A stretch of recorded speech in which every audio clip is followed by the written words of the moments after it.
चौगोड़ा के देखते व्याधा भागा जाए, अचरज एक देखो हो संतो, मुआ काल नहीं खाए। चौगोड़ा को देख करके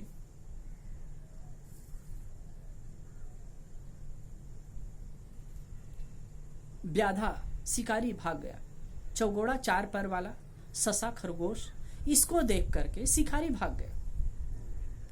और साहब कहते हैं कि एक आश्चर्य तो देखो, मुआ काल ही खाए, मुर्दा काल को खा गया। अद्भुत बात ना। संतों की खोपड़ी भी अद्भुत होती है, अद्भुत समझाने का ढंग होता है। और सदगुरु कबीर की बात तो उसमें बहुत ही निराली है।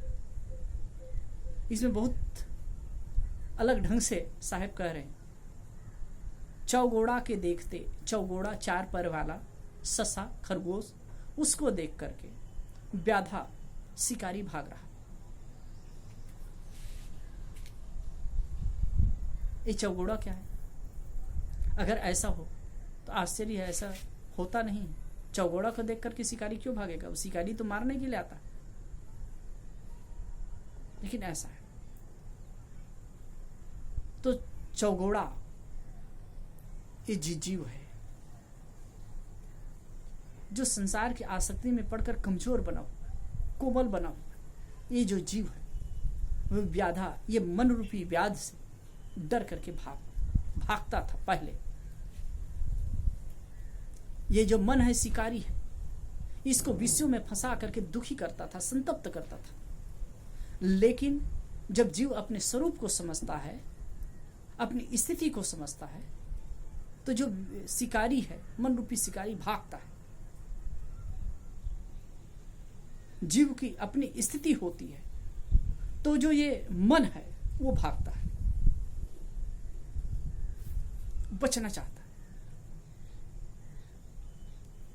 मन हमें फंसाता है, मन हमें दुखी करता है, मन हमें विश्व में गिराता है। क्यों?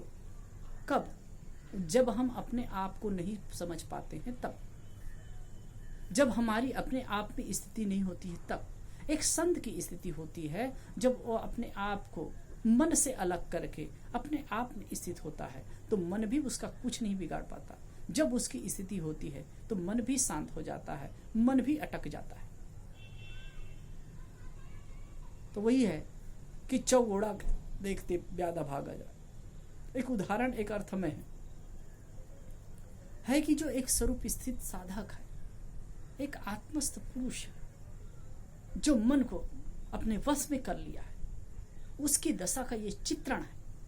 जब ये स्थिति में वो आ जाता है तो मन भी कुछ नहीं कर पाता, शांत रहता है, दुबक करके रहता है, बैठा रहता है। संत जन, गुरुजन कहा करते, गुरुदेव जी कई बार कहा करते थे कि जब व्यवहार करना होता है, शांत, जब ध्यान के मुद्रा में होते हैं, अब गहरी शांति की स्थिति होती है, तो क्या व्यवहार के लिए मन को कोचना पड़ता है कि करना है। कितनी बड़ी बात होती है। तो जो साधक होते हैं, उच्च कोटि की जो साधक होते हैं, उनकी स्थिति अजब की होती है, गजब की होती है। वो मन को दबा देते हैं, सहज हो जाता है। दबाते क्या है? सम अवस्था में मन रहता है, दबाना नहीं पड़ता है, वो तो सहज ही रहता है। अचरज एक देखो हो संतो, मुआ काल ही खाए। साहब कहते हैं एक आश्चर्य तो देखो। कौन सा आश्चर्य? मुआ काल ही खाए। एक बहुत बड़ा आश्चर्य है, मुर्दा काल को खा जाए। मुर्दा काल को खाएगा? मुर्दा ये मन, जब मन वासनाओं से मर गया, जब मन वश हो गया, तो वो काल ही खाए। काल जो आसक्ति है, जो मोह ममता, जो राग द्वेष थे, जो ये जीव के लिए काल बने थे, दुख का कारण बने हुए थे, ये सब को खा जाता है। जो मन पहले बंधन का कारण था, जो मन पहले दुख का कारण था, जिन विषयों से, जिन विकारों से वो ग्रस्त होकर के हमको आंदोलित, पीड़ित और दुखी करता था, वह मन जब वश में हो गया, शांत हो गया, स्पंदन रहित हो गया, तब क्या होता है? मुआ काल नहीं खाए। फिर काम, क्रोध, लोभ, मोह, राग, द्वेष, आशा, तृष्णा, जो भी विकार थे, जो काल बने हुए थे, दुख का कारण बना हुआ था, ये सब को वो खा जाता है। मतलब जब मन सजग और सावधान हो गया, ये साधना सात्विका की स्थिति में आया, साधना की स्थिति में आया, ये जो जागरूक हो गया, तब कभी विकार की बात आती है, कभी काम की, क्रोध की, लोभ की तो आती है, तो वो मन सहज हो जाता है, वो ऐसे ही शांत हो जाता है, मन ही उसको सम कर देता है।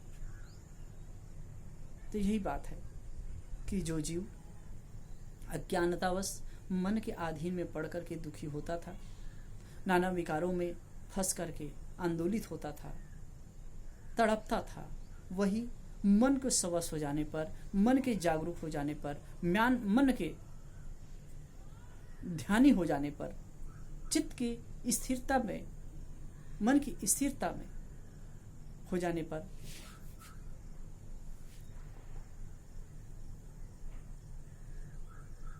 सुख का कारण बन जाता है। दुखी होता था, मन जब स्थिर हो गया तो वही शांत हो जाता है, आनंदित हो जाता है, प्रसन्न हो जाता है। ठीक साहेब।